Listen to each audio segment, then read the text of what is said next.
अमरावती में बलवंत वानखेड़े विजयी हो गए। 23,000 से अधिक वोटों से उन्होंने अपने निकटतम प्रतिद्वंदी भारतीय जनता पार्टी के नवनीत राणा को हरा दिया है।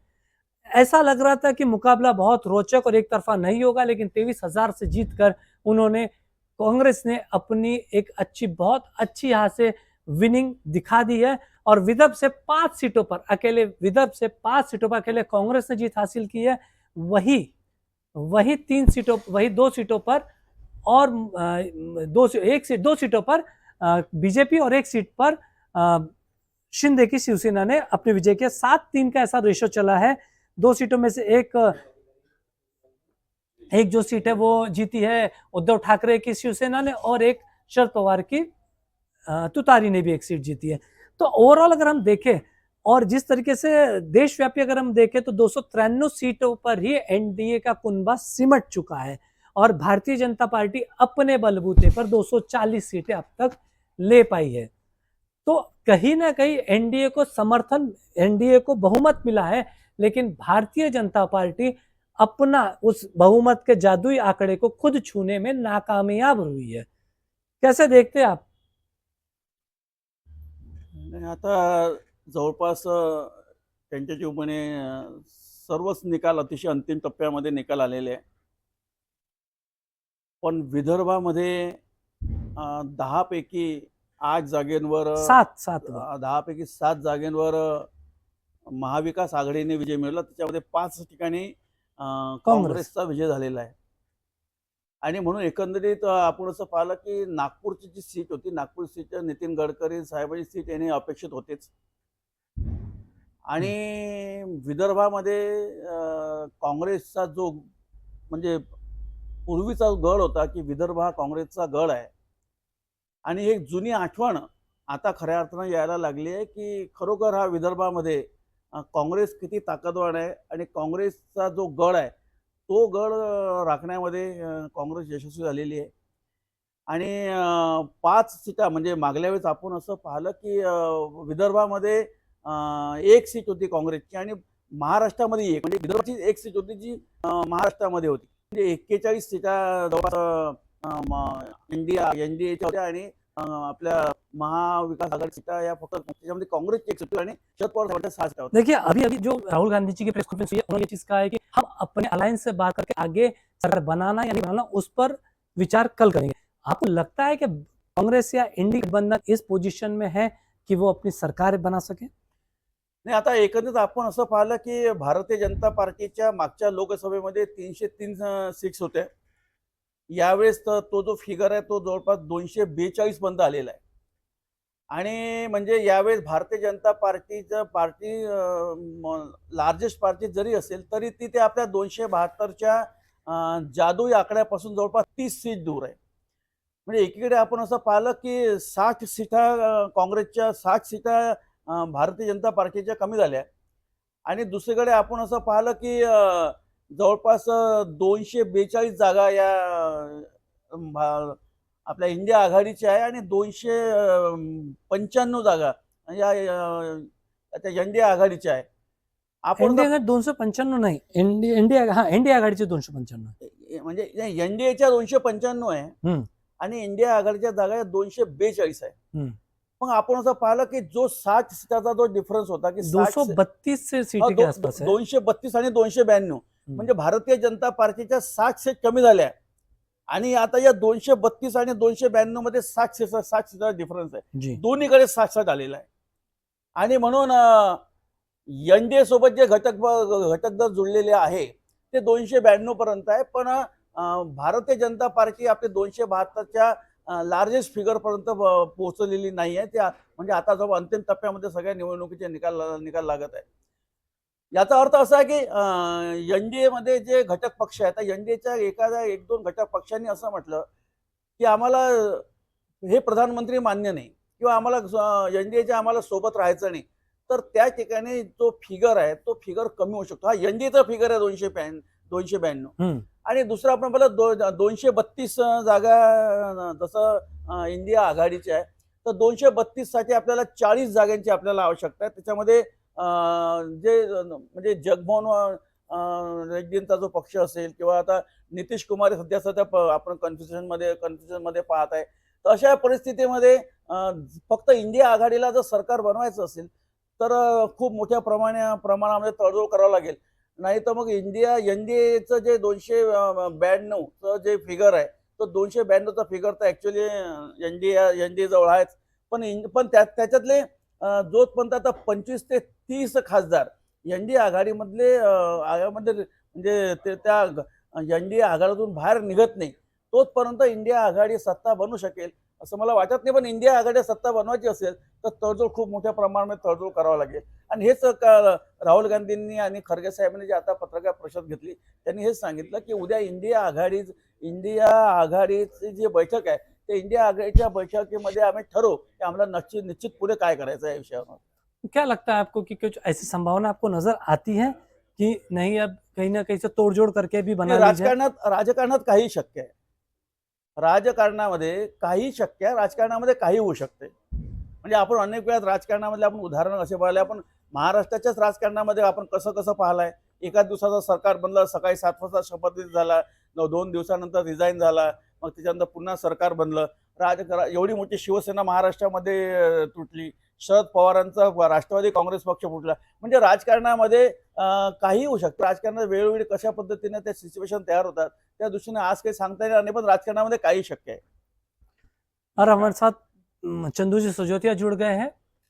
हम उनसे जानना चाहेंगे. चंदू जी, एक जाति निहाय आपने सर्वे कराया था सिटी न्यूज ने, वो सर्वे किस हद तक और कितना एक्यूरेट है, आप जनता को बताइए. हमने 2 प्रकार के सर्वे कराए थे. एक नेतृत्व जो चलता है नेतृत्व के आधार पर, और जो नेतृत्व के बाद में और जिसमें कार्यकर्ता रहते हैं उस वहाँ के विधानसभा की अलग अलग पोजीशन रहती है. हर विधानसभा की अपनी अलग डिमांड है.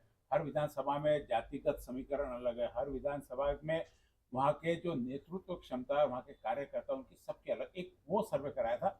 और दूसरा सर्वे जो हमने कराया था कि पूरे लोकसभा क्षेत्र में जातिगत सर्वे किस प्रकार, जातिगत लोग क्या सोचते हैं, उनके लीडरों से किन लोगों ने कितना वोट किसको दिया होंगे, ये सारा एक सबसे संवाद कर करके एक उनका एक प्रतिशत का हमने आंकड़ा निकाला था. उसके बाद में जितने वोट है उस जाति के कितने लोगों ने उसमें वोट किया. यानी जातिगत सर्वे जब हमने किया, हमारे लिए बहुत आसान चीज नहीं थी, क्योंकि सारे चीजें लॉजिकली हमको देखनी थी और इमोशनली देखनी, भावनात्मक रूप से देखनी थी. बाकी सर्वे में तो क्या होता, सिंपल सर्वे में हमने क्या किया था, विधानसभा वाइज किया था, उसमें हजार लोगों के हमने सैंपल्स लिए. उसके आधार पर हमने किया था. वो भी करीब हमने उस समय भी बताया था कि इसमें धारणी का जो हमारा सर्वे है वो कहीं तो भी जो 60% बताया तो उतना नहीं लेंगे, तो वही फर्क पड़ा. वहीं से 10% का फर्क पड़ा और वो जीत इधर हार में बदल गई. जहाँ तक हमने भी पूरी और जातिगत समीकरण में जो किया, उसमें हमने जो नवनीत राणा को और बलवंत वानखड़े को वोट दिए थे, और अदर्स में से 3 हमने वोट दिए थे. शीट आपको दिखा रहे 3 वोटों के हम यहाँ पे सामने, जो हमने तीनों को उस समय जातिगत समीकरण में वोट दिए थे. उसमें नवनीत राणा को हमने 5,08,483 वोट, यानी सारे जो सर्वे करके हमने निकाला था वो निकाला था. और बलवंत वानखड़े को 5,45,000 और दिनेश गुप्त अन्य 1,15,000. और इसमें हमने ये बताया था कि दिनेश गुप्त और अन्य का जो फर्क पड़ेगा वो बलवंत वानखड़े पे पड़ना है. यदि इससे कम तो बलवंत वानखड़े कम हो गए. 23,000 वोटों से जीती. 27,000 वोट, 27,000 होते जो भी आंकड़े जीत के आ गए है. बहुत कम डिफरेंस हमारे सर्वे का. हमने जी 37,000 वोटों से बलवंत वानखड़े की यहाँ जीत बताई है पूर्वानुमान करके, जिसमें हमारे 1 महीने की पूरी मेहनत है. एक दिन का कोई ये सर्वे नहीं था कि एक दिन में हमने गया और सर्वे कर दिया. महीने भर तक इस पर चर्चा की और सब चीजों का कंक्लूजन निकाल के जो निकला है कि दिनेश गुप्त को भी उस समय लग रहा था कि काफी मिलेगा. कई लोगों ने हमारा कहा कि दिनेश गुप्त को 30,000 से ज्यादा वोट निकले. कई लोगों ने कहा कि 50,000 30,000 से ऊपर कहीं भी हल्कों, यानी हर तबके में इनको नहीं देखा जा रहा था. लेकिन जब हमने सब समीकरण किए, कास्ट वाइज समीकरण, तो उसमें 1,15,000 के आसपास दिनेश गुप्त और अन्य, जिसमें आनंदराज आंबेडकर भी आ गया, ये भी सारा किया था. तो ये करीब यानी आपने सारे सर्वे में देखा, पूरे देश के सर्वे में देखा कि आपने 401 तक की संभावना की है.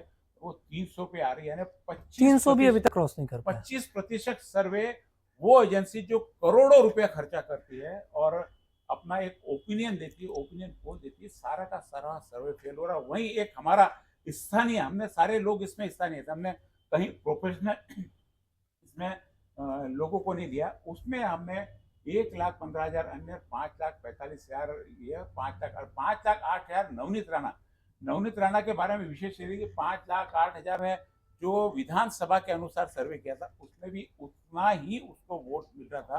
यानी विधानसभा के अनुसार जो हमने हर विधानसभा से अलग अलग क्षेत्र से किसको कितने वोट मिलेंगे ये किया, तो उसमें भी 5,08,000 वोट थे और बलवंत वानखेड़े को जरूर उसमें वोट थे, क्योंकि वहां पे दिनेश बुब और अन्य की संख्या जो आ गई थी हमारे 1,60,000 के आगे, वो 1,60,000 कम होकर बलवंत वानखेड़े में पड़ गए। तो जो एक्यूरेसी होना चाहिए, हमको भी लगता है कि हमारी टीम ने इसमें और हमारा जो पूरा नेटवर्क था उसमें बहुत अच्छे से काम किया।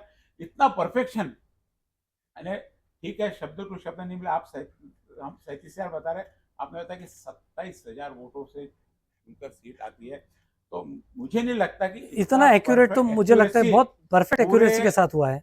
मैं तो पूरे भारत की बात करता हूँ साहब, जितने किए, क्योंकि कहीं भी हर सर्वे 300 से लेकर 401 तक बड़े बड़े, जिनके आधार पर पूरे के पूरे ये चलते हैं, जिनके आधार पर सट्टा बाजार चला पूरा का पूरा, सट्टा बाजार भी पूरा फलोदी के नाम पे सट्टा बाजार चला है, बॉम्बे के नाम पे सट्टा बाजार चला है।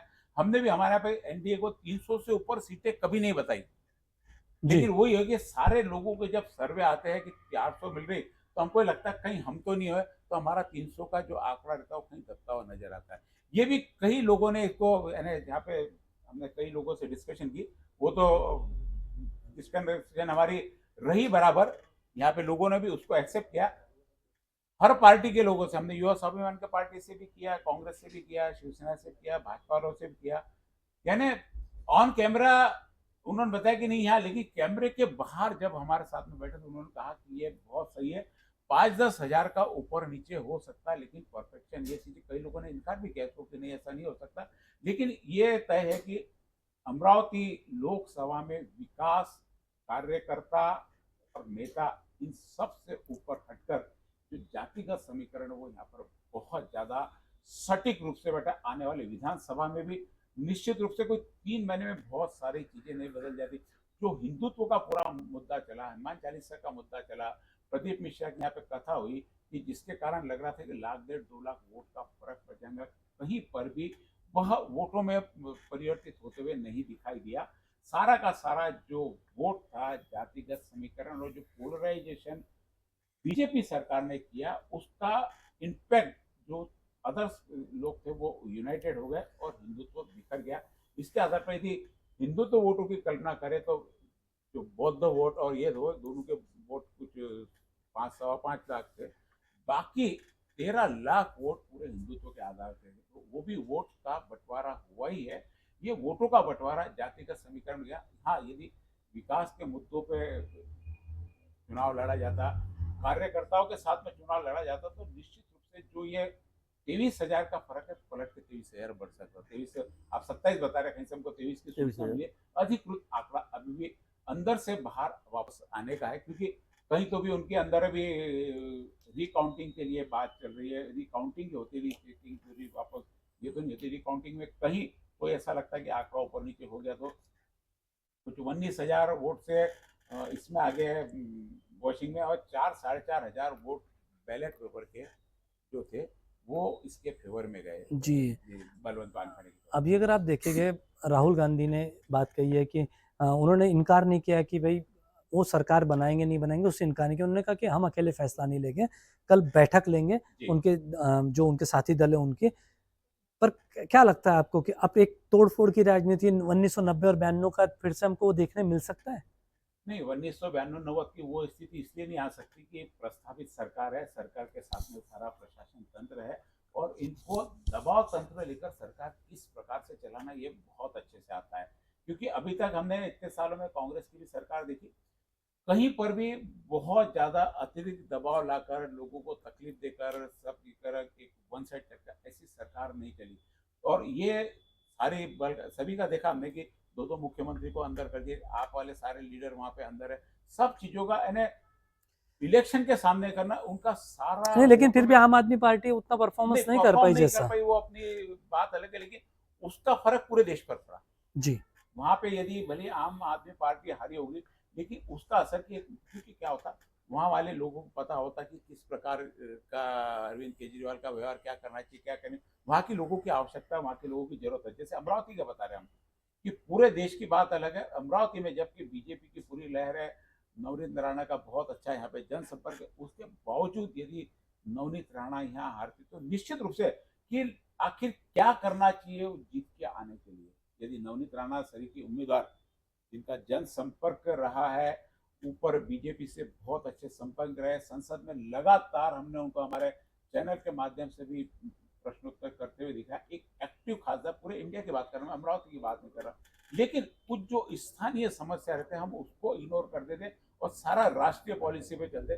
जब राष्ट्रीय पॉलिसी देश में, जब उसको पिछली बार भी नवनीत राणा को मालूम है कि पूरे देश में बीजेपी की लहर थी, उसके बावजूद राष्ट्रवादी और कांग्रेस के साथ में रह और खुद ने 5 साल की जो मेहनत थी 2014 से 2019 तक में निर्दलीय के रूप में मोदी की लहर में, हमने एक वीडियो हमारा चलाया था कि जो नवनीत राणा ने कहा था कि प्रधानमंत्री जी ने मुझसे पूछा था कि मेरे पूरे देश में जहाँ मेरी लहर थी तुम निर्दलीय कैसे चुन के आए थे, वो मेरे पास में वीडियो, उस वीडियो का हमारे पास में मिलियंस में व्यूअर है, क्योंकि ऐसी चीज थी वो कि पूरा देश जहाँ मोदी मोदी मोदी मोदी कर रहा है, वहां पे यदि निर्दलीय उम्मीदवार कोई अपने बलबूते पे चुनकर आती है तो पूरे देश में वह निश्चित रूप से इसमें जाता है। और आज भी जहां हम देख रहे हैं, यानी नवनीत राणा और अमरावती पूरे हॉट सीट में आता था अमरावती जी, पूरे देश में कि इस सीट पर नजर थी, पूरा नेशनल मीडिया अमरावती में आया था ये सीट को कवर करने के लिए। कोई इतनी पॉपुलरिटी इससे पहले कहीं नहीं मिलेगी। इसका सारा क्रेडिट नवनीत राणा को जाता है कि जिस ढंग से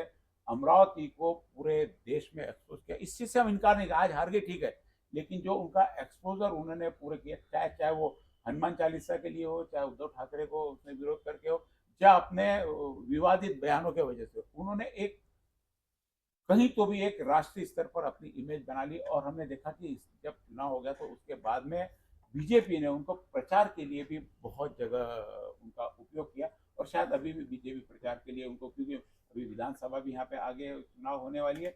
कुल मिला के यदि अमरावती की सीट पर राष्ट्रीय मुद्दे हावी नहीं होते, हिंदुत्व हावी नहीं होता, बार बार हनुमान चालीसा बोल के लोगों को नहीं ये किया जाता, बार बार लोगों को इरिटेट कर नहीं होना, तो ये यहाँ के नतीजे अलग रहते थे।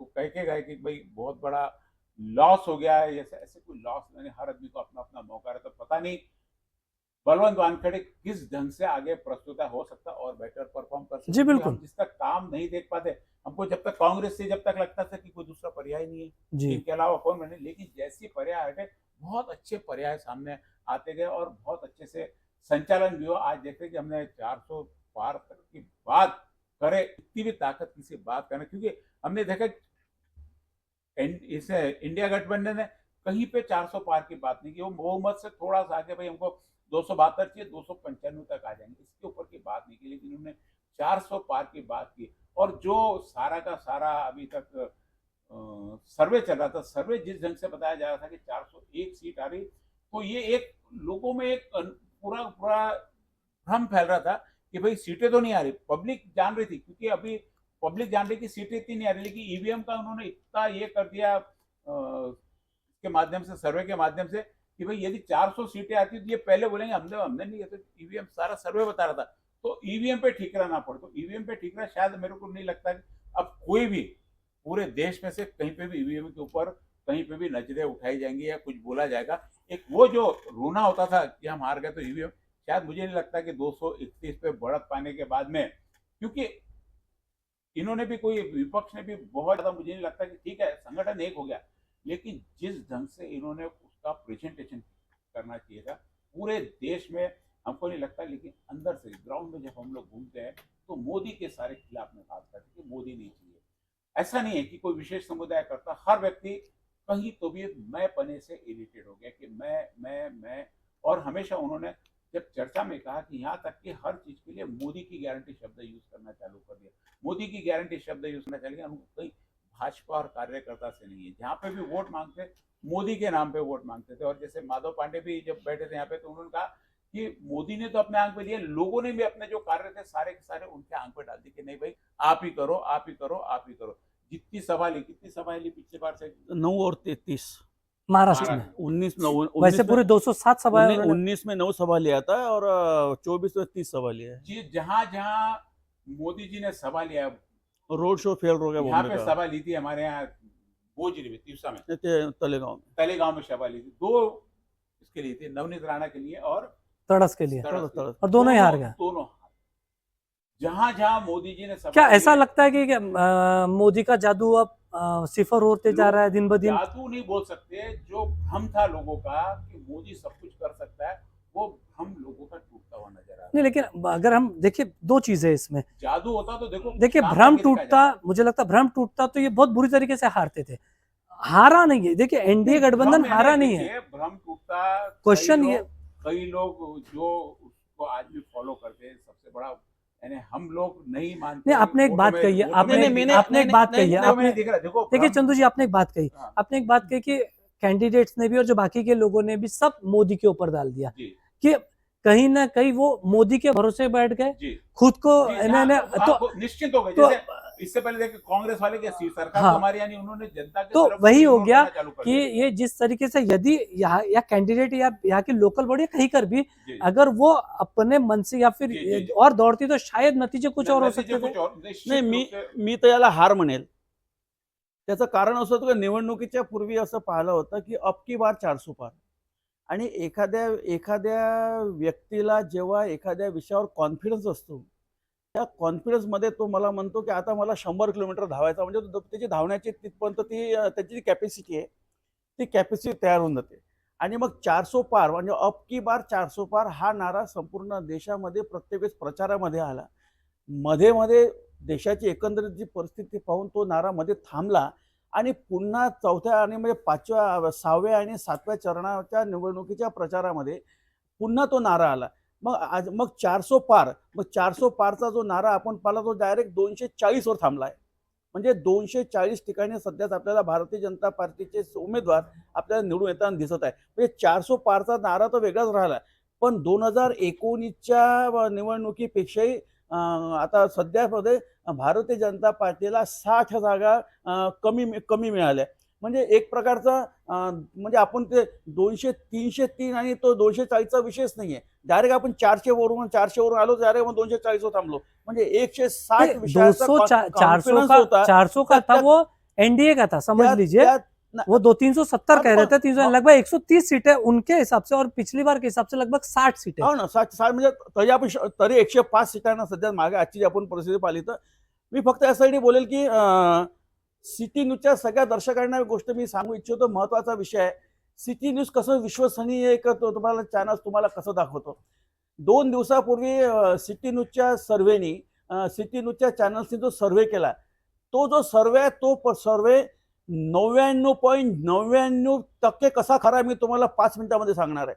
जो आम्ही सर्व्हे केला त्या सर्व्हेमध्ये आम्ही असं दाखवतात, सगळ्या दर्शकांना मी सांगू इच्छितो की एक जातीनिहाय सर्व्हे आम्ही परवाच्या दिवशी म्हणजे परवा दिवशी आम्ही तो जातीनिहाय सर्व सगळ्या दर्शकांना आम्ही दाखवला. त्या जातीनिहाय सर्व्हेमध्ये आम्ही स्पष्ट म्हटलं होतं की या ठिकाणी बळवंत वानखडे हे 36,000 मतांनी, म्हणजे आकड्याचा फिगर हा दिला होता की 36,000 मतांनी बळवंत वानखडे निवडून येतील आणि 5 ते 10,000 मतं इकडे तिकडे होऊ शकते, कारण की 11-11.5 लाखाच्या मतदानामध्ये एवढा पक्का निश्चित आकडा देणे हे किती महत्वाचं आणि किती अभ्यासपूर्ण असू शकते हा एक विषय नहीं, इसके लिए तो साधुवाद है चंदू जी का कि जिन्होंने इतना सटीक विश्लेषण किया और उनकी पूरी टीम ने. तो ये नाही, तुम्हाला सांगतो की 36,000चा आपण फिगर दिला आणि तो 36,000 फिगर आपण 23,000 वर अंदाला. कितीचा फरक पडला? 27,000 पा गया। 27,000 से आ रहे, बता 27,000 का आंकड़ा है इनके पास। 23,000 वोट. 23,000. तर 23,000 आणि बळवंत वानखडे निवडून आले, म्हणजे 36 मधून जर आपण 23 काढलं तर 13,000 मताचा डिफरन्स पडला. 1%. म्हणजे आपला जो सर्वे आहे हा 99% बरोबर आहे. म्हणजे त्या झालेल्या मतदानाच्या टक्केवारीमध्ये जर आपण 13,000 जर काढले तर 1%चा फरक पडला. आणि लोकसभेमध्ये एवढा सटीक सर्वे आंकड़ों करणे वाइज सबसे बात ये आणि है, म्हणतो फिगर आना वाईज नहीं जाना हाँ, हाँ। लोगों के सिर्फ आणि जो 1,15,000 आपण ते दाखवलं होतं की अन्य प्लस दिनेश बुक यांचा फिगर तर ॲक्युरेट आहे. जी. बाकीचे म्हणजे बळवंत वानखडे आणि नवनीत राणा यांचे जे फिगर यायचे आहे ते फिगर कमी जास्त 2-4-5 हजाराचे म्हणजे 2-4-5 हजाराचे एके राहतील. आणि म्हणून किती अभ्यासपूर्ण सर्वे केला असेल. आणि मला असं वाटते की मी सर्वेबद्दल 2 दिवसापूर्वी बोललो होतो की या देशामध्ये एवढं परफेक्ट विश्लेषण फक्त जो कोणी दिलं असेल तर ते दिलं आहे फक्त सिटी न्यूजने. याचा मला आनंद आहे. जी जी 2 दिवसाअगोदर आपण 1 जूनला पोल्स पाहिले. देशामध्ये 57 ठिकाणी लोकसभेच्या निवडणुका संपताच संध्याकाळी 6 वाजता एक्झिट पोल यायला लागले. आणि त्या सगळ्या एक्झिट पोलला सांगितलं की इंडिया आघाडी 235च्या वर पोचणार नाही आणि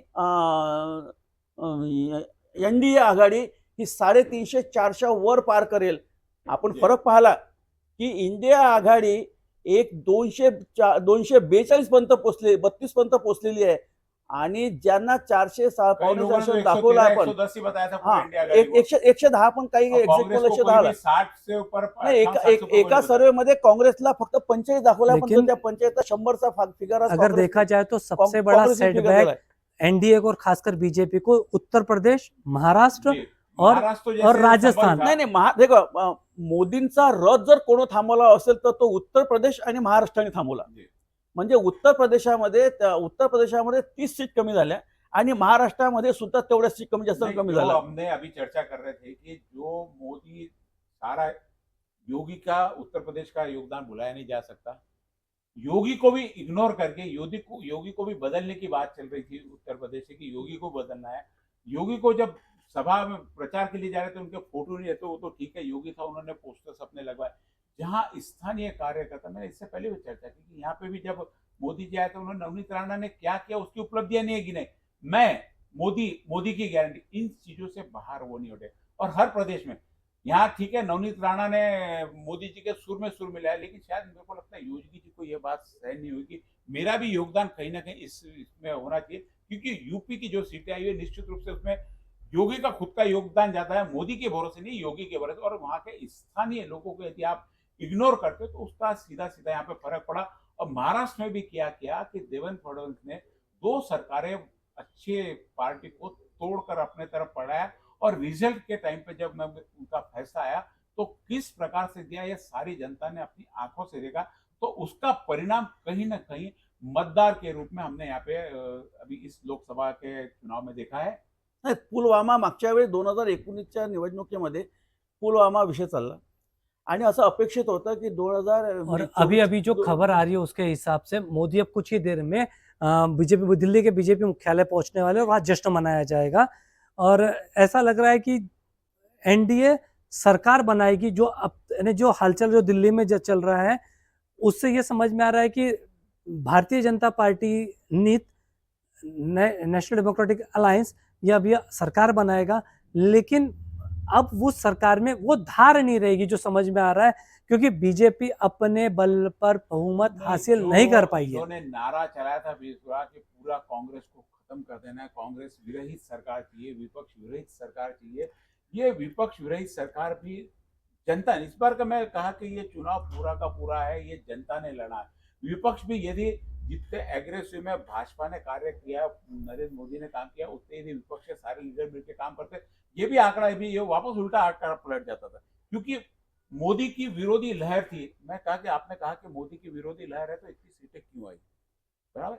लेकिन मोदी की विरोधी लहर के साथ में 370 का भी मुद्दा यहाँ पे रहा है, राम मंदिर का भी मुद्दा रही है। 370 और राम मंदिर का मुद्दा नहीं रहता तो शायद मोदी को इस बार सही में इतनी सीटें लाना मुश्किल। हम ये इनकार नहीं कर सकते कि राम मंदिर का असर नहीं हुआ है और 370 का असर, 370 का असर हुआ, लेकिन खुद के जो उनके प्रलोभन और बताने के तरीके थे वो कहीं तो भी उस चीज के पीछे दब गए। जो सीटें आई है उसमें ये बहुत बड़ा कारण है। नाही, अयोध्येची सीट हारले ना, नहीं सीट हार गई वो ठीक है, नाही, ज्या अयोध्येमध्ये स्थानीय मुद्दे अलग रहते हैं। ज्या अयोध्येमध्ये राम मंदिराचं उद्घाटन झालं, ज्याची लढाई 500 वर्षाच्या अधिक त्याची जी लढाई चालू होती, आणि त्या अयोध्येमध्ये सुद्धा भारतीय जनता पार्टीचा पराभव होऊन त्या ठिकाणी समाजवादी पार्टीचा त्या ठिकाणी कॅन्डिडेट निवडून आलेला आहे। आता मी असं म्हणेल की मागल्या वेळेस म्हणजे 2019च्या निवडणुकीमध्ये सुद्धा 2019च्या निवडणुकीमध्ये सुद्धा या ठिकाणी काँग्रेसचेच कॅन्डिडेट निवडून आले होते आणि 2024च्या निवडणुकीमध्ये सुद्धा यावेळेस काँग्रेसचे कॅन्डिडेट निवडून आले. मागच्या 2019च्या निवडणुकीमध्ये आपण असं पाहिलं की नवनीत राणा या अपक्ष कॅन्डिडेट जरी असेल तरी त्यांना दोन मोठ्या राष्ट्रीय पक्षाचा त्यांना पाठिंबा होता, काँग्रेस आणि राष्ट्रवादी काँग्रेस. म्हणजे अजित पवार साहेब त्यांच्या स्वतः या ठिकाणी फॉर्म भरायला आले होते इथे आणि काँग्रेसच्या प्रदेशाध्यक्ष असेल, काँग्रेसचे अमरावती सगळी नेते मंडळी असतील, आमदार असेल, त्या सर्व मिळून नवनीत राणांचा त्यावेळेस सगळ्यांनी नवनीत राणाच्या मागे ताकदीने उभं राहून काँग्रेस आणि राष्ट्रवादीच्या समर्थक कॅन्डिडेट म्हणून नवनीत राणांना विजयी केलं. आणि ठीक आहे, नंतर जे विषय बदलले काय झाले सगळे आता मला या ठिकाणी कमी वेळ असल्यामुळे सांगायची आवश्यकता वाटत नाही. आणि म्हणून मागच्या वेळेचा जो अपक्ष कॅन्डिडेट आहे तो काँग्रेस आणि राष्ट्रवादी काँग्रेसच्या समर्थनाने निवडून आले होते. यावर्षी सुद्धा काँग्रेसचाच कॅन्डिडेट झालेला आहे. म्हणजे परिस्थिती आपण अशी पाहतोय की मागल्या वेळेस सुद्धा काँग्रेसचाच कॅन्डिडेट होता. कॅन्डिडेटने आपला पक्ष बदलवला हा वेगळा भाग झाला आणि यावेळेस सुद्धा लोकांनी जो आपला कल दिलेला आहे तो कल यावेळेस काँग्रेस पक्षाच्याच उमेदवाराला दिलेला आहे आणि बळवंत वानखडे या ठिकाणी 23,000 मताच्या आघाडीवर आपण मोटा यहाँ पे व्यक्तिगत नहीं, यहाँ दो पार्टियां लड़ी थी, दो राष्ट्रीय पार्टियां लड़ी थी, भाजपा और पंजाब के यहाँ पे कहीं तो भी वोट का जो असर है वरना इतने सालों से 23 सालों यानी 1992 के बाद में करीब 20 सालों बाद में प्रतिभाताई पाटलांनंतर आपल्या इथं एक बार खड़े थे प्रतिभाताई पाटिल के बाद में भावला एक अगर हमें पूरे चीज में अगर देखा जाए, देखिए 543 सीटों में से 232 सीटों पे इंडिया अलायंस है, 290 सीटों के आसपास पर एनडीए है. एनडीए को 53 सीटों का नुकसान हो रहा है और इंडिया अलायंस को 108 सीटों का फायदा हो रहा है. अदर्स कम हो गए. हाँ, तो अदर जो कम हुए हैं इस बहुत बड़ी तादाद में मुझे लगता है कि लगभग 55 सीटों पे जो अदर्स है वो कम हुए हैं. क्षेत्रीय पार्टियों के जो वो होते हैं वो धीरे धीरे हाँ, खत्म तो होते हैं. अगर हम बहुत इसको अगर ये तो विषय हो जाएगा कि विश्लेषण का विषय होगा, ये आने वाले 2-4 दिनों में इस पे विश्लेषण भी किया जाएगा कि किस तरीके से. लेकिन अगर हम देखें जो मोनोपल्ली था जहां पर एक छत्र राज भारतीय जनता पार्टी का था, या हम उसे राजस्थान कह लें, हम या फिर यूपी कह लें, या फिर हम ऐसे राज्य कह लें जहां पर उनके बिना पत्ता नहीं हिलता तो पूरी की पूरी सीटें जीतने के काबिल थे. वहां पर जिस तरीके का परफॉर्मेंस है, कहीं ना कहीं भारतीय जनता पार्टी को अपने गिरेबान में झांकना होगा और देखना होगा कि कितने जल्दी वो इन सब चीजों पे काबू पा लेते हैं. लेकिन अब जो समझ में आ रहा है कि एनडीए अपनी सरकार बनाएगी, नरेंद्र मोदी पीएम रहेंगे, जो जानकारी हमें दिल्ली से मिल रही है नरेंद्र मोदी प्रधानमंत्री रहेंगे. लेकिन मैं फिर कह रहा हूं कि क्या वही धार रहेगी जो अभी पिछले 10 सालों में थी, या पिछले 5 सालों में विपक्ष नाम की चीज नहीं थी, विपक्ष को कोई बोलने नहीं दिया जाता था, विपक्ष की कोई बात नहीं सुनी जाती थी, नरेंद्र मोदी जी खुद प्रेस से कभी बात नहीं करते थे. ये सारी चीजों को जो हटा, अब नरेंद्र मोदी को प्रेस से बात भी करनी पड़ेगी, अब विपक्ष की बात भी सुननी पड़ेगी. जितनी ताकत से उन्होंने विपक्ष को खत्म किया था उतनी ताकत से विपक्ष यहाँ पे मजबूत होता हुआ दिख रहा है, क्योंकि राज्यसभा में भी विपक्ष मजबूत है और यहाँ पे भी विपक्ष अभी मजबूत हो रहा है.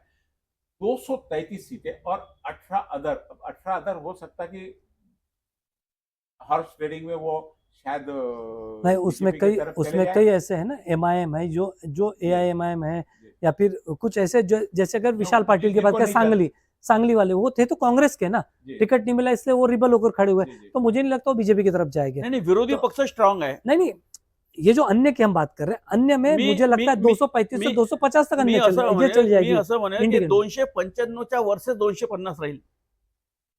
हाँ बिल्कुल, 200 म्हणजे 295 लोक सत्तेत राहील आणि 250 लोक विरोधात राहील. बिल्कुल सही बात है. आणि नहीं, बहुत अच्छा, ये विपक्ष का मजबूत होना बहुत अच्छी बात है. विपक्ष ने मजबूत ये होना चाहिए. यदि मजबूत विपक्ष नहीं था पिछले 5 सालों में देखा हमने कि मोदी की गारंटी की बात करने लगे. अब कम से कम को लगेगा कार्यकर्ता. हमने पिछले 5 सालों में देखा कि 2 लोग, नरेंद्र मोदी और अमित शाह, इसके अलावा किसी भी मंत्री का नाम यदि हम तो आप देखिए ना, कई मंत्री बीजेपी के हारे हैं. मंत्रालय कौन सा है मुनगट्टीवार यहाँ से नहीं, ये तो राज्य में थे, पर मैं केंद्र के मंत्री के अमेठी से स्मृति ईरानी आ रही, साध्वी ज्योतिरंजन हारी है, कई ऐसे मिनिस्टर्स है जो हार चुके हैं। तो कहीं ना कहीं जो सत्ता का विकेंद्रीकरण नहीं किया गया था, एक सत्ता को कुछ ही लोगों के हाथ में और सारे डिसीजन वहां से होना, वो भी कहीं ना कहीं एक नाराजगी वो थी, उसका भी एक खामियाजा भुगत रहे। अब सत्ता को विकेंद्रीकरण करना जरूरी है, और जब तक सत्ता जनता तक विकेंद्रीकरण होकर नहीं जाएगी, मुझे लगता है बीजेपी के लिए ये बहुत बड़ा सबक है आने वाले चुनाव तर आपण पाहिलं की 450 रुपये काँग्रेसच्या राजवटीमध्ये 450 रुपये सिलेंडर होतं. आज आपल्याला 900, 950, 1100 रुपये आपण सिलेंडर घेत आहे. त्या स्मृती इराणी जेव्हा विरोधी पक्षामध्ये असताना सिलेंडर डोक्यावर घेऊन मोर्चे काढले होते, त्या स्मृती इराणीचा 1.5 लाखावरून पराभव झाला. नहीं, चुनाव में कहीं पे भी महंगाई मुद्दा मांग- था ही नहीं। देखिए दो ही मांग- मुद्दे, आपने ये ताकत से किया। नाही, विरोधकांनी मुद्दा घेतला, म्हणजे इस बेरोजगार देश विषय का झाला, या फिर महागाई ये महागाई विषय इलेक्शन झाला, बहुत विकास अच्छी एक विषय बात कही झाला. थी माधव हाँ. पांडे जी ने कि Modi Modi favour versus Modi against, जी, ये दो ही पूरा पार्टी इलेक्शन सिर्फ इस चीज पे चला कि जो मोदी को चाहने वाले नाही, और मोदी मोदी को नाही, ना नाही, चाहने मी वाले। काय म्हटलं, मोदी अगेन्स्ट म्हणजे काय, याची आपण व्याख्या कशी कराल? मोदी अगेन्स्ट म्हणजे काय? मोदी मोदी- अगेंस्ट के मोदी- कई कई मोदी- पर्याय है। देखिए मोदी एक बहुत बड़ा, मोदी व्यक्तिगत नामाला विरोध होता का? देखिए अगर मोदी नहीं, के इस बार व्यक्तिगत तो- नाम इस को बार- विरोध इस नहीं बार रहा, तो जिस मोदींची तरीके के जी- वक्तव्य मोदी- निकले ना, मोदी वो साहेबांची नहीं निकलते थे। जी कार्यप्रणाली राहिलेली आहे या देशातल्या म्हणजे बीजेपी महागाई महाराष्ट्र में असेल, 10 पे बेरोजगारी आ असेल, गई आपण जे है पाहिली आहे और ना, शिवसेना 7 पर और कांग्रेस 13 सीटों पर यहाँ पे दिख रही है। वहीं उद्धव ठाकरे सेना 9, हालांकि हमको लग रहा था कि उद्धव ठाकरे सबसे बड़ी पार्टी रहेंगी, 15 से ऊपर सीटों की अपेक्षा हमने की थी। कहाँ ये कमजोर पड़ गए, इन पर थोड़ा जरूर सोचना पड़ेगा।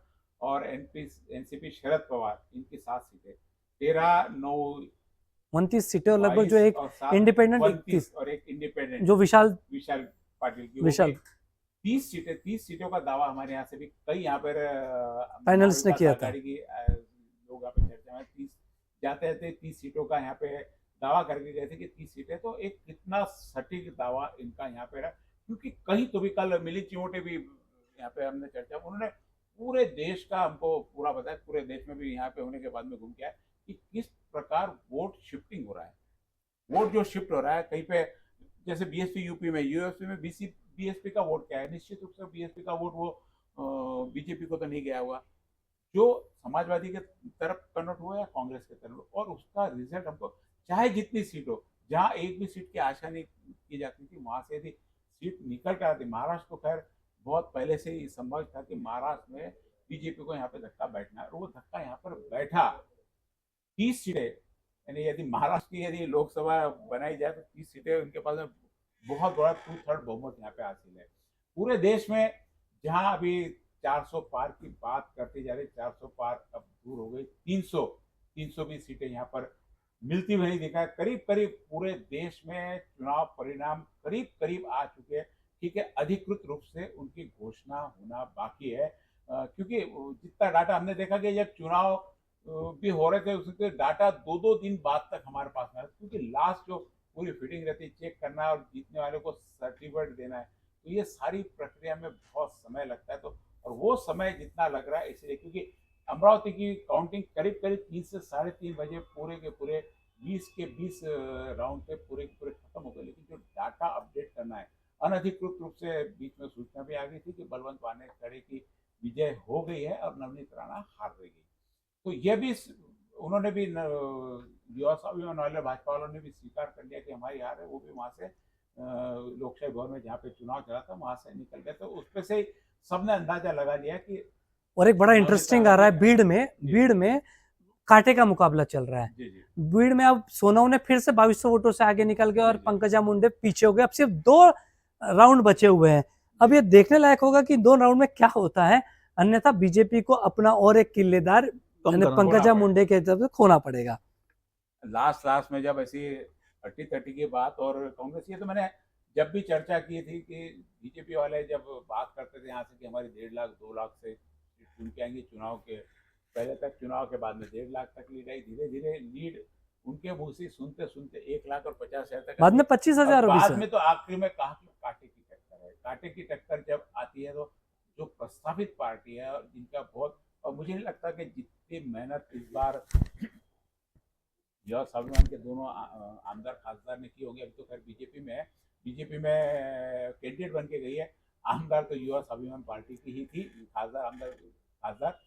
तो जितनी मेहनत उन्होंने इस बार, हालांकि मेहनत में कहीं उनकी कमी नहीं रहती, लेकिन जितनी मेहनत इस बार, मैं रवि राणा से मेरी बात भी हुई थी अभी 5-7 दिन पहले, उन्होंने कहा कि इस बार जितनी मेहनत करनी पड़ी इतनी मेहनत कभी नहीं करनी पड़ी। उसके बावजूद यदि यानी उन्होंने इन खुले शब्दों में स्वीकार किया था, इतना काम करके भी यदि हमको लगता है कि 10-15 हज़ार की लीड से ही हम चुन के आ सकते हैं। मेरी चर्चा हो रही थी जब उनसे कहा था कि हमारे 15-20 हज़ार की लीड के आसपास की दोनों सीटों का कुछ भी ऊपर नीचे हो सकता है, मेरी स्पष्ट बात हुई थी उससे। तो उन्होंने कहा कि यदि हम इतनी मेहनत करके यदि इस पोजीशन पे है तो क्या किया जाए कि जिससे वोट बैंक हमारे पास में रहे। तो वोट बैंक यहाँ पे जो समीकरण है, विकास के मुद्दे नहीं थे, महंगाई के मुद्दे नहीं थे, बेरोजगारी के मुद्दे नहीं थे, तो कहीं तो भी अलग वे में चुनाव चला। और आखिरी में जब हमने सारे चीज़ों का 2 ढंग से सर्वे किया तो जो सर्वे निकल के आया जातिगत समीकरण के आधार पर कि हर जगह जातिगत समीकरण ही हावी है पूरे इसमें, और उसका जो हमने कैलकुलेशन किया वो हमारा कैलकुलेशन पूरा एक सटीक बैठा है। क्योंकि कहीं ऐसा, मैंने कहा नहीं, पहले भी सर्वे किया, 400 सीटें, 401 सीटें, कोई ने 455 सीटें भी बताई थी कुछ सर्वे वालों ने, बहुत अति उत्साही लोग रहते, 455 एनडीए को सीटें आ रही। तो ये सारे और कुछ से 245-250 बताने वाले भी थे, तो वो विरोधी पक्ष में आते। जो सर्वे कम बताता था वो विरोधी पक्ष का सर्वे रहता था, और जो सर्वे बताते, अच्छा हमने भी यहाँ पे देखा कि जब हम सर्वे बताते थे कि भाई बलवंत वानखड़े उनके आ रहा है, तो जो आने उनका आपका सर्वे सही है, ऐसा ही होगा करके, लेकिन वहीं पास में हमारा भाजपा रहते तो नहीं, तुम्हारा इसमें गलत है, तुम्हारा इसमें गलत है, ऐसा हो ही नहीं सकता, ऐसा हो नहीं सकता। इन सारी चीज़ों का चलता। अब बात है कि जो चीज़ हो गई उसका विश्लेषण किया जाना बहुत जरूरी है, क्योंकि क्यों हारी इसका विश्लेषण होना चाहिए। क्योंकि आगे विधानसभा में भी पूरी भाजपा को पूरे महाराष्ट्र में चुनाव लड़ रहा है। यदि यही परफॉर्मेंस रहा जैसा लोकसभा का अभी रहा महाविकास आघाड़ी का, और इसी महाविकास आघाड़ी ने इसी परफॉर्म और इसी मॉडल को आगे ले जाके चला, तो निश्चित रूप से यहाँ पर विधानसभा में भी आज की पोजीशन में देखते हैं, विधानसभा में बीजेपी की बहुत करारी हार यहाँ पे दिख रही है।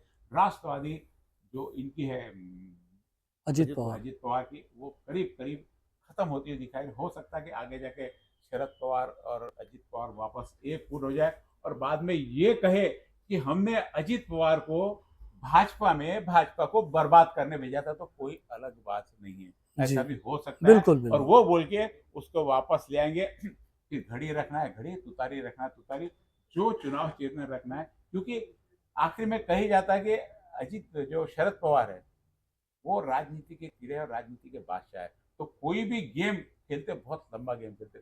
ये बात भी आगे जाके आ सकती है कि हमने अजित पवार को, जैसे उस समय कहा था जिस दिन सुबह 4 बजे सरकार गई थी, कि इन्होंने वहां पे ये लगा के रखी थी, उस टाइम इमरजेंसी ये लगा के रखी थी राष्ट्रपति शासन, तो वो शासन कैसे हटे, तो सरकार बन गई तो वो राष्ट्रपति शासन हट गया और झट सुबह सरकार गई, दूसरे दिन सरकार गिर गया। बहुत बड़ा एपिसोड उस समय अजित पवार का हुआ। उसके बावजूद देवेंद्र फडणवीस जैसे एक ज्ञानी और महान राजनीतिक व्यक्ति यदि अजित पवार पर विश्वास करके उन्हें पार्टी में लेता, और पार्टी जो पिछली बार 28 सीटें थी भाजपा की, पिछले वक्त 23 सीटें थी, आधे से भी कम सीटें पे ले जाके छोड़ते, तो इसमें सब लोग आखिरी में शरद पवार का करिश्मा दिखाएंगे। ये आज मैं आपको बताता हूँ।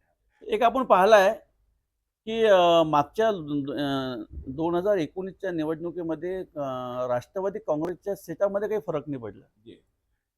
तेव्हा त्यांच्या एवढ्या सीटा होत्या, 8 सीटें आणि 7 सीटा होत्या। म्हणजे आता अजित पवार गट आणि शरद पवार गट आपण एकत्र घेता, आता 7 आहे, फायदा कांग्रेस को हुआ, तेव्हा 7 आहे।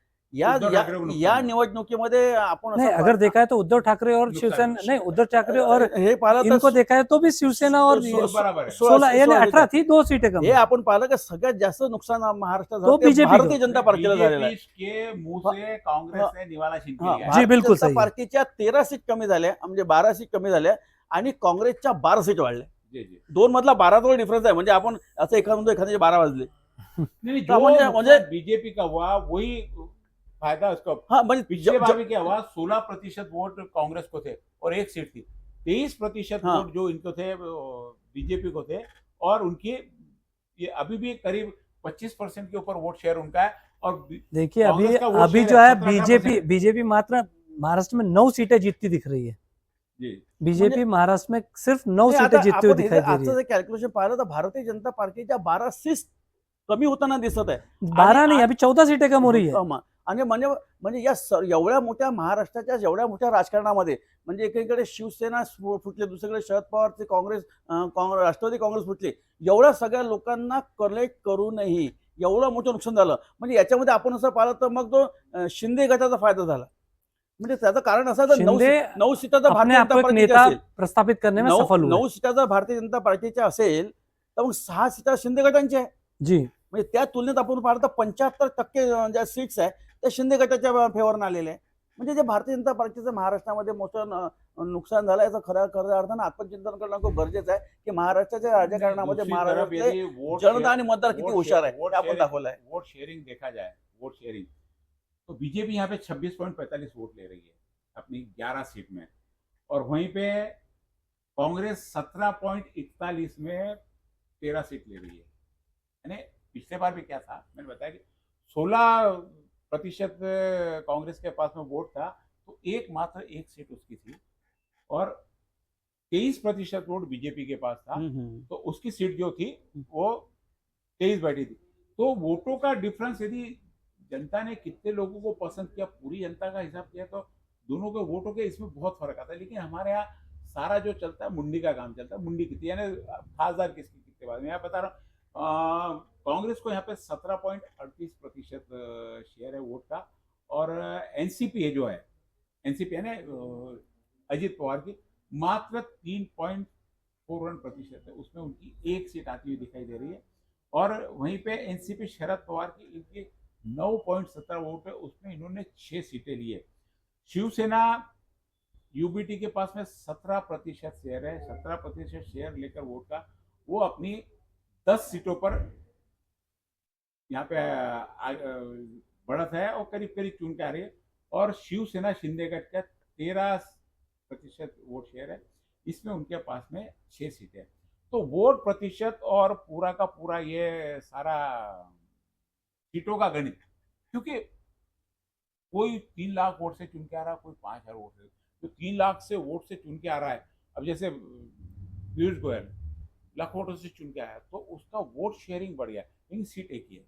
वहीं यहाँ पे बलवंत वानखेड़े मात्र 23-24 हजार से वोटों, तो यहाँ पे भी वोट शेयर तो लिया बीजेपी ने, लेकिन वो जाके वो जीत में तब्दील नहीं हो पाया। जीत में तब्दील नहीं, और सीट की मुंडी कम हो गई। तो जो कम वोटों से सीट आती है वो उसका ये नहीं होता, और ज्यादा वोटों से कम वोट शेयर बढ़ा देते।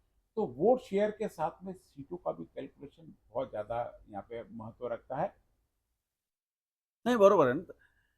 आता तुम्हाला सांगतो, पियुष गोयल साहेबांना 3 लाख मतं, जी 3 लाख मतं, आणि अमरावतीमध्ये डिफरन्स जी म्हणजे आपण वो परसेंटेज में बदल हो जाता है। आणि ते वोट पर्सेंटेज म्हणजे आता एकंदर आपण जर पाहिलं का, मग आपण ज्या सगळ्या महायुती आणि महाविकास आघाडी यांचं जर आपण खऱ्या अर्थानं आपण जर असं यांचं कॅल्क्युलेशन जर केलं तर 42% मतं होऊन राहिले महाविकास आघाडीला।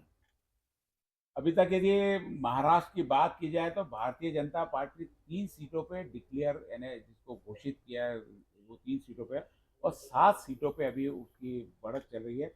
वहीं शिवसेना उद्धव बाला साहब ठाकरे 2 सीट पूरी तरह से जीत गई और 7 सीट पे आगे चली। आप ये जो ऊपर हमारे आंकड़े देख रहे हैं 10, ये बढ़त बता रही है, पूरी विनिंग नहीं है। मैं विनिंग के आंकड़े बता रहा हूँ आपको कि शिवसेना शिंदे 2 सीट जीत चुकी है, 5 में आगे चल रही है। कांग्रेस की डिक्लेयर मात्र 1 सीट हुई है अभी, और 12 सीट में वो आगे चल रही है। उसके बाद में नेशनल कांग्रेस पार्टी शरद पवार की 1 सीट पे जीती है और 6 सीट पे आगे चल रही है। एनसीपी ने 1 सीट जीत ली है, अजित पूरी पवार। इनकी, हाँ अजित पवार जो है उनके सुनील 1 सीट जीत तटकरे। गए, और 1 इंडिपेंडेंट सीट लीडिंग में चल रही है। जीत अभी उसकी यानी अधिकृत रूप से घोषणा हुई, जैसे अमरावती की भी अभी अधिकृत रूप से घोषणा नहीं हुई है। जैसे अमरावती की अधिकृत घोषणा होंगी, यहाँ पे 3 की 4 सीटें चार्ट पे दिखना चालू हो जाएंगी। तो ये अभी सीटें जितनी भी है यहाँ पे हम सारा का सारा रुझान बता रहे हैं। 292 सीटें अभी आ नहीं गई, ये रुझान बता रहे हैं हम यहाँ पे। भाजपा का भी यहाँ पे रुझान है, शिवसेना का रुझान है, कांग्रेस की 13 सीट पे रुझान है, शिवसेना की 10 सीट पे रुझान है। तो रुझान और जीत में थोड़ा फर्क है। टोटल अभी तक महाराष्ट्र में 48 में से 10 सीटें डिक्लेयर हो गई और 38 सीटों पर अभी आगे बढ़त चल रही, जो बताया हमने। अगर हम देश की बात करें तो भारतीय जनता पार्टी 105 सीटों पर अब तक जीत चुकी है और 135 सीटों पर वो आगे चल रही है। और इंडियन नेशनल कांग्रेस 99 सीटों पर वो है जीत यानी आगे बढ़ी है, उसमें 43 सीटों पर वो जीती है, 55 वो लीड कर रही है। समाजवादी पार्टी 8 जीती है और 30 पर वो आगे चल रही है। और वो तृणमूल कांग्रेस 3 जीती है और 26 सीटों पर वो अभी आगे चल रही है। तो अब लगभग जो आंकड़े आए हैं ये लगभग अब वो अंतिम की ओर, लेकिन कम ज्यादा इसमें 1-2 कुछ 5-1 सीटों का ऊपर नीचे हो सकता है। सारी की सारी हो गई है, लेकिन क्या है, जब तक अधिकृत घोषणा नहीं होती, डाटा अधिकृत रूप से बाहर नहीं आता। जैसे अमरावती की घोषणा 3:30-4 बजे अंदर से लोग आगे तो मालूम पड़ गया, लेकिन अभी तक अधिकृत रूप से घोषणा नहीं, पूरे आंकड़े बाहर नहीं है।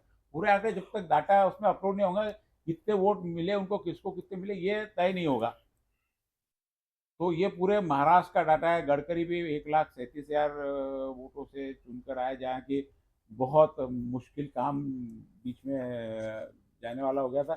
एक हम छोटा सा ब्रेक लेंगे और ब्रेक के बाद में पुनः नई चर्चा के साथ में, तब तक के अमरावती का भी पूरा रिजल्ट आ जाता है, पूरी घोषणाएं हो जाती कि अधिकृत रूप से कितना वोट का आंकड़ा मिला और कितना हमारा सर्वे सटीक बेटा। हमने जो सर्वे बताया था आपको, वापस आपके सामने अभी ये शीट पेश करते हैं आपके सामने सर्वे की। जो सर्वे हमने बताया था लगभग उसी के समकक्ष पहुंचे, उसी के करीब करीब हम लोग पहुंच रहे हैं। सटीक सर्वे था। उसके लिए तो मैंने पहले भी कहा कि साधुवाद है सिटी न्यूज और चंदू सज्जोतिया जी को, बिल्कुल साधुवाद है कि जिस तरीके से उन्होंने दिन रात मेहनत करके सर्वे को अंजाम दिया। और वो बिल्कुल सर्वे निकटतम नहीं, बिल्कुल वो उसका पर्याय, उसकी झलक हमको उसमें दिखे। नवनीत राणा को हमने 5,08,000 वोट दिए थे, बलवंत वानखड़े को 5,45,000, दिनेश गुप्ता और अन्य, ये सारी चीजें ऑलरेडी पहले ही पोस्ट है। आप फेसबुक पे, यूट्यूब पे, हमारे चैनल्स पे, इंस्टाग्राम पे सारी ये पोस्ट आप देख सकते हैं। चुनाव गणना शुरू होने के पहले कल हमने ये पोस्ट कर दी, परसों हमारा सर्वे कंप्लीट हो गया था, परसों इसको हमने प्रस्तुत किया था, कल इस पर हमारी डिस्कशन शुरू थी। कई पैनल में डिस्कशन के लिए लोग आए थे और वह डिस्कशन यानी ये सर्वे को निश्चित रूप से जो महाविकास आघाड़ी के लोग थे उन्होंने परफेक्ट माना कि इतने ही वोट से चुन के आ रहा है। कई बोल वचन हुए थे, नहीं भी हमारी तो 1 लाख वोटों की जीत हमको तो लग रहा है आनी चाहिए, लेकिन जितना वोट बना है उसमें अदर्स में जो भी अभी थोड़ा सा फर्क अदर्स में हो सकता है, अदर्स का वो बढ़ता है कि मैंने सीधा उसका फर्क बलवंत वानखड़े पे पड़ेगा, तो यहाँ कोई फर्क पड़ते नहीं दिख रहा। और अभी पीएम नरेंद्र मोदी का एक ट्वीट आया कि देश की जनता को एनडीए पर भरोसा दिखाने के लिए बहुत बहुत धन्यवाद, भारत के इतिहास में अभूतपूर्व पल है। मोदी ने भी ट्वीट करके कहा है कि देश की जनता का उन्होंने आभार माना है और वापस पुनः नरेंद्र मोदी को चांस देने के लिए सबको धन्यवाद कहा है। एक छोटा सा ब्रेक और ब्रेक के बाद पुनः आपके पास में आएंगे। आप जब तक ये आंकड़े और कैलकुलेशन आप देखते रहिए। नमस्कार।